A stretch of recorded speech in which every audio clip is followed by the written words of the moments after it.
Assalamualaikum warahmatullahi wabarakatuh. Perkenalkan, nama saya Fadli Roy Nisbuan, uh, mahasiswa Universitas Maliku Saleh, jurusan Agribisnis, uh, Fakultas Pertanian. Nah, di sini saya akan menjelaskan materi perkuliahan tentang perencanaan pemasaran barang dan jasa. Nah, rencana pemasaran atau marketing plan adalah salah satu bentuk proses manajemen perusahaan untuk mencapai tujuan dari pemasaran produk dipasarkan tersebut.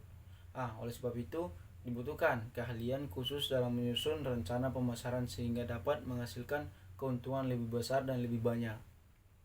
Nah, Kurosaki dan Sussman, rencana pemasaran menurut Kurosaki dan Sussman adalah dokumen yang berisi 6 aspek, yang dimana aspek yang pertama analisa situasi pemasaran yang terjadi ketika rencana pemasaran tersebut akan dibuat. Yang kedua, analisa terhadap peluang dan ancaman. Dan yang ketiga, target dari pemasaran produk. Dan yang keempat yaitu strategi pemasaran yang akan dilakukan. Yang kelima yaitu program tindakan. Dan yang terakhir yaitu pendapatan yang akan diproyeksi yang akan diproyeksikan selanjutnya. Menurut Malcolm, rencana pemasaran produk merupakan proses manajemen untuk merancang alur dari pemasaran produk tersebut. Nah, tujuan rencana pemasaran produk ini secara umum berfungsi untuk menentukan cara perusahaan tersebut dalam menempatkan strategi pemasaran yang akan dilakukan secara nyata di pasaran. Nah, bisa dikatakan bahwa rencana pemasaran seperti sebuah peta jalan yang akan dapat memberikan petunjuk arah agar tercapai tujuan bisnis perusahaan tersebut, sehingga juga membutuhkan pemeriksaan secara berkala. Nah, tujuan rencana pemasaran diantaranya adalah mengetahui informasi yang berkaitan dengan perubahan pasar dan persaingan perusahaan lain. Yang kedua, menciptakan jaringan kerja yang lebih luas. Selanjutnya, yang ketiga, meningkatkan keuntungan dengan cara yang lebih efisien dan lebih efektif. Nah, selanjutnya yaitu produk. Elemen penting yang mendukung suksesnya rencana pemasaran adalah produk yang bagus merupakan elemen yang paling utama. Oleh sebab itu, agar bisa menciptakan strategi pemasaran yang jitu, maka diperlukan memastikan bahwa produk yang akan dipasarkan itu memang produk yang terjamin dan kualitasnya lebih baik. Nah, sebelum menyusun rencana pemasaran produk, produsen harus bisa memastikan bahwa produsen tersebut dibuat untuk beberapa pertimbangan yang matang, khusus yang terkait dengan target pelanggan, serta produk tersebut sudah seharusnya memang sesuai dengan apa yang dibutuhkan oleh target pasar yang dibidik perusahaan ketika menciptakan produk tersebut. Nah, perlunya diketahui pula bahwa kebanyakan orang membeli produk bukan hanya karena mereka ingin produk tersebut, melainkan karena mereka ingin agar produk yang dibeli itu dapat menyelesaikan masalah yang sedang mereka hadapi tersebut. Nah, yang selanjutnya konsumen. Nah, sebelum merencanakan pemasaran produk, ada baiknya setidaknya produsen perlu memikirkan dua pernyataan ini. Yang pertama, apakah produk yang akan dipasarkan itu berguna untuk orang lain atau orang yang membelinya. Nah, yang kedua, bagaimana produk yang akan dipasarkan itu dapat membuat hidup orang pembelinya lebih baik dan lebih maju. Nah, jika produsen sudah bisa menjawab pertanyaan tersebut, maka setidaknya akan dapat memudahkan produsen untuk menentukan pesan yang tepat ketika mengkampanyekan produk yang akan dipasarkan tersebut atau yang akan dijual oleh perusahaan tersebut. Nah, selanjutnya, selain fokus terhadap kualitas dan dampak yang diberikan, oleh karena itu produk yang akan dipasarkan tersebut, produsen juga perlu memberikan perhatian pada konsumen tersebut, baik itu konsumen yang sudah menjadi pelanggan produk tersebut atau calon konsumen yang tertarik untuk pertama kalinya membeli produk tersebut. Nah, cara yang bisa produsen lakukan agar dapat memberikan perhatian kepada konsumen adalah memahami karakteristik, sifat, perilaku dari konsumen tersebut. Nah, diperlukan riset khusus untuk mengumpulkan informasi terkait dengan konsumen yang menjadi target pasar dari produksi produk tersebut, diantaranya seperti usia, jenis kelamin, status pernikahan, pendidikan, dan profesi dan hobi tersebut dari konsumen. Nah, bila diperlukan proses wawancara terhadap sejumlah konsumen yang tercatat sebagai pelanggan dari produk yang produsen buat tersebut, misalnya dengan melalui panggilan telepon atau melakukan pertemuan, sehingga produsen dapat bertanya bagaimana preferensi yang berkaitan dengan produk produsen. Mendengar komentar dari pelanggan juga bisa membantu memudahkan pembentukan rencana pemasaran produk yang akan produsen lakukan. Nah, selanjutnya yaitu pesan. Untuk memasarkan sebuah produk tentu diperlukan komunikasi dengan konsumen, apalagi menurut sebuah hasil riset yang berkaitan dengan pemasaran suatu produk, lebih dari 50% konsumen merasa tertarik membeli produk jika mereka terhubung secara emosional. Tentu saja koneksi emosional itu terbangun lewat pesan yang disampaikan terkait dengan produk yang akan dipasarkan tersebut. Nah, memasarkan produk dengan pesan yang tepat sebaiknya dibuat dalam bentuk naratif agar konsumen lebih mudah merasa terhubung dengan produk tersebut. Salah satunya contohnya melalui artikel yang diposting di blog yang memiliki fitur SEO, sehingga berbagai artikel tentang produk tersebut bisa lebih mudah ditemukan oleh calon konsumen lewat internet.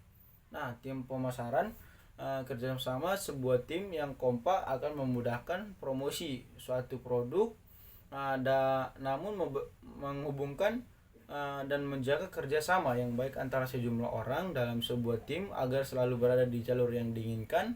Bukan sebuah pekerjaan yang mudah. Sebuah tim pemasaran produk sudah seharusnya menjadi jembatan antara penjualan, pemasaran, metode, dan juga pengembangannya. Nah, selanjutnya itu promosi. Elemen penting lainnya dalam rencana pemasaran produk yang tidak bisa diremehkan begitu saja adalah promosi. Dimana jika produsen sudah memiliki produk yang berkualitas dan strategi pemasarannya cukup matang, produsen masih memiliki pekerjaan lain yang tidak kalah pentingnya adalah melakukan promosi. Nah, rencana promosi produk tertentu perlu mengelaborasi serta menyampaikan pesan produk kepada konsumen pada waktu yang tepat. Maka dari itu diperlukan riset yang pada akhirnya akan bisa mempermudah produsen untuk melakukan identifikasi yang lebih jitu berkaitan dengan target sasaran promosi produsen tersebut. Yang selanjutnya analisis. Tentunya sebagai orang yang akan memasarkan sebuah produk, produsen tidak bisa begitu saja langsung mengharapkan pemasaran produk yang dengan hasil yang sempurna, apalagi ketika melakukan percobaan pemasaran produk yang pertama, yang dimana produsen juga perlu memikirkan tentang kegagalan sebagai kemungkinan terburuk yang akan terjadi pada perusahaan tersebut, yang dimana hal tersebut akan membuat produsen lebih siap menghadapi kemungkinan terburuk sekalipun, dan kemudian lebih siap pula dalam melakukan evaluasi dari kinerja pemasaran produk yang telah dilakukan tersebut. Segmentasi pasarnya. Tidak ada satupun produk yang bisa ditargetkan untuk semua kalangan, sebab hal seperti itu terlalu luas jika produsen memaksakan menargetkan semua orang untuk suka kepada barang kita sendiri atau produk yang kita jual. Oleh sebab itu dibutuhkan segmentasi pasar yang merupakan gambaran umum dari target yang produsen inginkan. Produsen ingin fokuskan agar tertarik membeli produk produsen. Melakukan segmentasi pasar sangat diperlukan sebagai langkah awal menerapkan rencana pemasaran produk. Jika hal menerapkan rencana pemasaran produk tersebut, maka kinerja produsen tidak fokus dan tidak efisien. Dengan melakukan segmentasi pasar, maka produsen mengelompokkan pasar menjadi beberapa segmentasi yang memang disesuaikan dengan karakteristik dan kebutuhannya tersebut. Nah, contohnya yaitu segmentasi pasar bisa produsen simak dari ilustrasi berikut.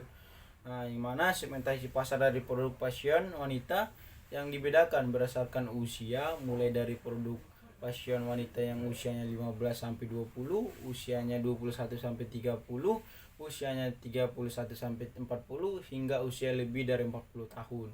Jika melihat ilustrasi di atas, maka bisa disimpulkan bahwa produsen akan lebih mudah dalam melihat karakteristik dan tingkat kebutuhan masing-masing segmen pasar, dalam hal ini calon konsumen wanita. Yang selanjutnya itu targeting. Langkah kedua, tim pemasaran produk akan melalui mengerucutkan lagi segmen pasar sehingga target pasar dengan produk yang akan dipasarkan itu akan lebih sesuai dengan yang diharapkan oleh konsumen tersebut. Yang selanjutnya positioning. Yang dimana setelah targeting, maka langkah selanjutnya yang harus dilakukan adalah melakukan positioning. Pada dasarnya, positioning ini merupakan langkah yang membuat Anda bisa menentukan apa yang membedakan produk yang Anda pasarkan dengan produk lain sehingga diharapkan akan lebih mudah diingat oleh calon konsumen. Ketiga langkah awal tersebut akan bisa menentukan kemana arah dari rencana pemasaran kita yang akan Anda lakukan. Bukan hanya itu saja, ketiga langkah yang dirasakan tersebut juga dapat diterapkan pada strategi pemasaran jasa, tidak hanya terbatas untuk pemasaran produk saja. Nah, menentukan paksa pasar. Setelah melakukan riset yang bertujuan untuk mengetahui segmentasi pasar, maka selanjutnya perlu ditentukan pula paksa pasar dari produk yang akan dipasarkan tersebut. Nah, pada saat menentukan target pasar, maka gunakan konsep yang ringkas dan sederhana. Dalam hal ini, kebanyakan tim pemasaran suatu produk akan menerapkan konsep SMART yang merupakan akronim dari spesifik atau measurable atau struktur. Nah, menentukan strategi pemasaran. Sebuah rencana pemasaran produk yang sudah diracik dengan matang tentu juga harus segera diterapkan. Oleh sebab itu diperlukan strategi pemasaran yang struktur dengan bagus agar bisa merealisasikan rencana pemasaran yang sudah melalui beragam pertimbangan yang dilakukan. Sekian, terima kasih penjelasan dari saya. Assalamualaikum warahmatullahi wabarakatuh.